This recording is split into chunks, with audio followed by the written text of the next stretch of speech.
안녕하세요, 브lum입니다.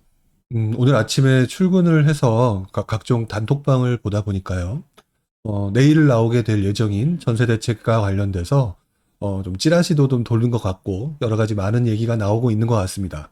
물론 언론 기사에서도 여러 가지 내용에 대해서 좀 나오고 있는데요. 과연 내일 발표될 전세 대책으로 인해서 전세 대란이 정말 해결될지 한번 좀 생각해 볼 필요가 있을 것 같은데요. 일단 제가 오늘 그 내용을 보고 난 다음에 들었던 생각에 대해서 일단 간단하게 좀 이야기를 좀 한번 해보려고 합니다. 보니까요, 현재 지금 나오고 있는 예상 대책들을 보게 되면, 현재 공실인 다세대 주택, 그 다음에 다가구, 그리고 아파트를 매입해서 전세로 공급하겠다. 자, 이런 얘기들이 지금 가장 먼저 우선적으로 나오는 것 같습니다. 그리고 공실 상가나 그 오피스 이런 것들을 통해서 이 상업용 부동산이죠. 이 부동산을 주거용으로 전환해서 공급하는 방법도 고려를 한다. 이런 내용도 나오고 있고요. 뭐 그 밖에도 뭐 호텔이랑 오피스텔 뭐 이런 쪽들을 매입을 해서 뭐 주거용으로 바꾸는 그런 얘기들이 좀 나오고 있는 것 같은데요. 제가 볼 때는 조금 이 부분이 좀 현실적이지 않지 않느냐 이런 생각을 좀 해보게 됩니다. 일단 먼저 뭐 공실인 아파트, 그다음에 뭐 다세대 다가구 얘기가 있지만 우리들이 지금 가장 선호하는 아파트의 경우를 보더라도요. 보통 공실인 경우에는 지금 현재 보여지는 게 뭐 15평, 19, 17평 뭐 이런 것처럼 20평형 이하의 내용들, 그 물량들이 상당히 많은 편이라고 볼 수가 있고요. 또 지리적 입지 자체가 상당히 조금 좋지 않은 그런 지역들이 많습니다. 그래서 지금 현재 전세 대란이 나타나는 이 현상들이 결국에는 뭐 1인 가구들의 전세 대란도 나타나는 문제 다 포함해서 나타나고 있지만 결국에는 이제 여러 가족들이 같이 살 수 있는 그런 대상을 구하지 못해서 날린 경우가 많기 때문에 이런 것들로 해결되기는 좀 어렵지 않을까 이런 생각을 좀 해보게 되네요. 더더구나 공실인 상태에서 다세대와 다가구의 경우에는 일단 지금 사람들이 선호하는 대상이 아니죠. 만약 선호를 하는 대상이었다면 그 대상물이 공실일 가능성도 없고 공실이라고 해서 다세대 다가구를 다 아무리 모은다 하더라도 그 중에 일부는 조금 더 싼 가격으로 준다면 들어가는 것들을 고려할 수는 있겠지만 현실적으로 지금 현재 상황하고는 조금 맞지 않지 않나 이런 생각을 자꾸 해보게 되는 것 같아요. 지금도 공실인 이유 자체가 뭐 사람들이 선호하지 않는 거니까 사람들이 선호한다면 공실로 남아있지 않은 상태인데 이 공실인 대상을 갖다 모으고 있다는 것 자체가 과연 사람들이 나중에 물건을 짠 하고 보여줬을 때 과연 얼마나 선택을 할까 제가 볼 때는 조금 애매한 부분이 아닐까 이런 생각을 좀 해보게 됩니다. 그 밖에도 이런 얘기도 있었죠.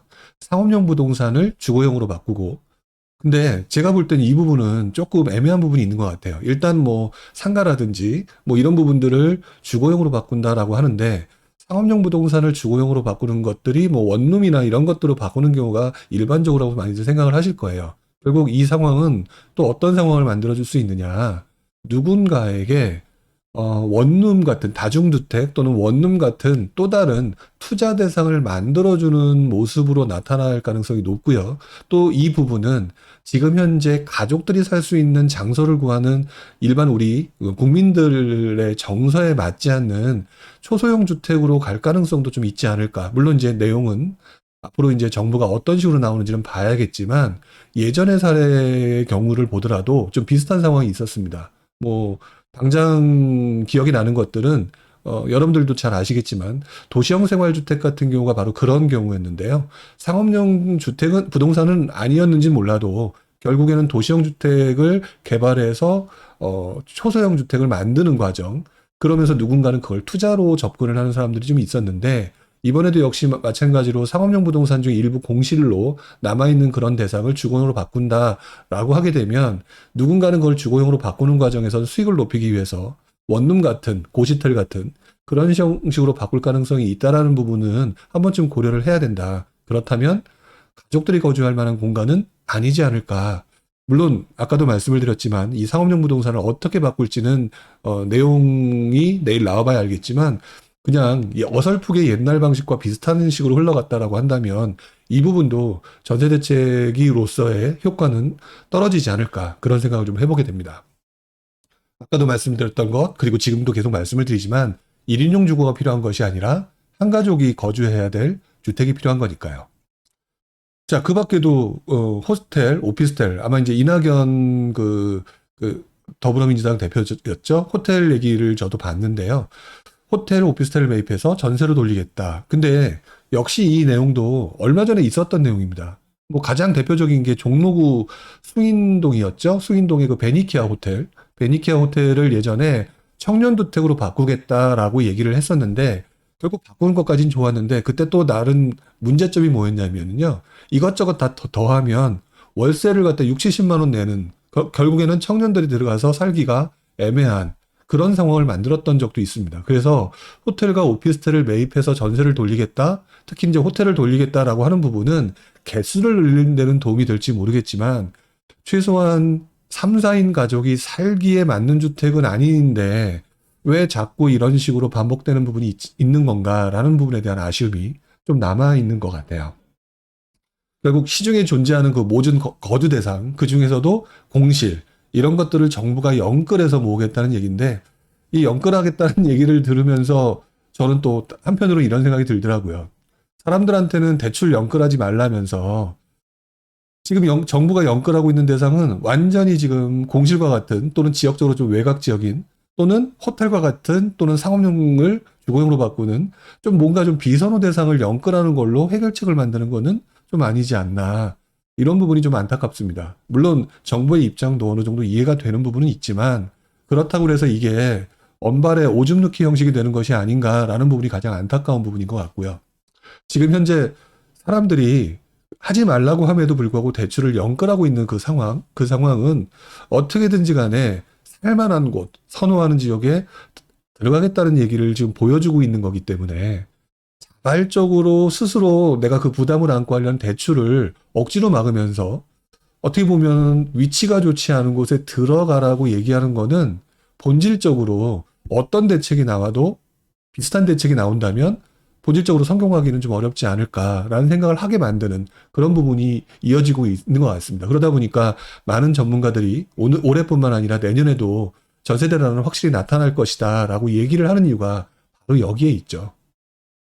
지금 상황에서는 어쨌든 우리 많은 분들이 대출 없이는 어디로도 꼼짝할 수 없는 상황이 현실 상황이잖아요. 그게 매매를 위한 대출이든 또는 전세 대출이든 뭐 이런 상황에서 개인적으로는 차라리 대출을 좀 허용하고 뭐 전세 보증금을 지키지 못하는 경우가 발생하는 이런 사례들이 많으니까 어쨌든 전세 보증금은 나중에 돌려받는 금액이니까 이 부분을 좀 지킬 수 있는 제도 보완이라든지 이런 것들도 같이 겸용이 돼야 되는 건데 1인 가구 주택과 같은 또는 비선호 대상 주택을 모아서 뭐 아무리 수리를 한다고 하지만 들어가서 살라라고 하는 부분은 국민들의 정서에는 좀 맞지 않지 않냐라는 부분이 생각이 듭니다. 결국 생각해보면 임대차 3법 부작용에 대해서는 뭐 많은 부분에 대해서 예상했던 부분이었잖아요. 그리고 어설프게 공실로 있는 집만 모아서는 이번에도 역시 전세 대책의 효과를 보기는 어렵지 않을까라고 하는 게 지금까지 나온 내용만 보면 드는 생각이고요. 무엇보다 그 다급한 마음은 다 알고 있습니다. 근데 문제는 그렇게 해서 나온 대책이 이것저것 정말 고민해서 나온 대책이겠지만 그래서 국민들의 정서에 반한다면 결국에는 이 대책은 실패 가능성이 있는 거잖아요. 그렇게 되면 정부의 정책을 국민들이 볼 때는 쓸데없는 대책 또는 헛발질 뭐 이렇게 생각할 수가 있고 이 부분은 더 큰 문제를 야기할 수가 있습니다. 결국 정부 정책을 불신할 수밖에 없고 이 불신을 통해서 결국 매수 세력으로 더 급격히 변화할 수 있는 그런 부분을 야기할 수 있기 때문에 좀 정부도 그런 부분을 조금 깊이 고민을 하는 게 맞지 않을까. 근데 뭐 모르겠습니다. 얼마나 깊이 생각을 하셔서 진행을 할지는 모르겠지만 사실상 지금 현재 수많은 규제 때문에 움직이지 못하는 다주택자들의 퇴로를 열어주는 것이 좀 더 효과적인데 이 부분을 하지 않으려고 하는 상태에서 다른 것으로 풀려고 하니 이게 본질적인 해결이 되지 않는 것 같거든요. 근데 지금 보면 여러 가지 문제에 걸린 사람들이 분명히 있습니다. 그러니까 이분들의 퇴로를 열어주는 것이 보다 효과적이지 않을까라고 하는 부분을 한 번 더 고려를 했으면 좋겠다는 생각이 들고요. 막연히 그동안은 사실 이분들을, 다주택자들을 공공의 적으로 좀 표현하는 그런 부분이 좀 강했는데, 사실 이분들이 또 다른 한편으로는 기존 시장의 공급자의 역할을 했었잖아요. 그러니까 기존처럼 공급자의 역할을 다시 한번 맡겨보는, 물론 규제를 완벽하게 다 풀으라라고 얘기하는 건 아닙니다. 하지만 그렇다 하더라도 뭐 싸잡아서 나쁜 사람이다 또는 공공의 적이다 이렇게 할 것이 아니라 기존처럼 다시 한번 공급자, 전세를 공급할 수 있는 공급자 역할을 맡겨보는 것도 어떻게 보면 발상의 전환으로 좀 필요한 시점이 아닌가. 이렇게 말씀을 드리는 가장 큰 이유는 아까도 말씀을 드렸던 것처럼 정부 정책에 대한 불신이 더욱더 강해지면 그렇게 되면은 백약이 무효가 되는 그런 현상이 발생되기 때문입니다. 어쨌든 이번 대책이 내일 나온다고 하는데 내일 대책을 보고 판단을 해야 되겠지만 만약 제가 지금 말씀드렸던 것처럼 약간 원발의 오줌 누기 형식의 현상으로 이어질 수밖에 없는 거라면 전세 대책은 쉽사리 해결이 되지 어려울 것 같다라는 생각이 좀 들고요. 여러분들도 그래서 내일 나오는 대책을 보시면서 한 번쯤 좀 잘 한번 판단을 해보셨으면 좋겠습니다. 그리고 역시 이 결과물에 따라서 우리들이 또 어떻게 해야 될지는 생각을 해봐야 되겠죠. 한편으로는 정부 입장에서도 다 입장은 더 이해는 하지만 발상의 전환을 한 번쯤 생각해 보시는 것이 어떨지 다시 한번 정중히 말씀을 드려야 된다라는 생각이 좀 들어서 오늘 이 시간을 좀 마련해 봤습니다. 자, 오늘 여기까지 하겠습니다. 고맙습니다.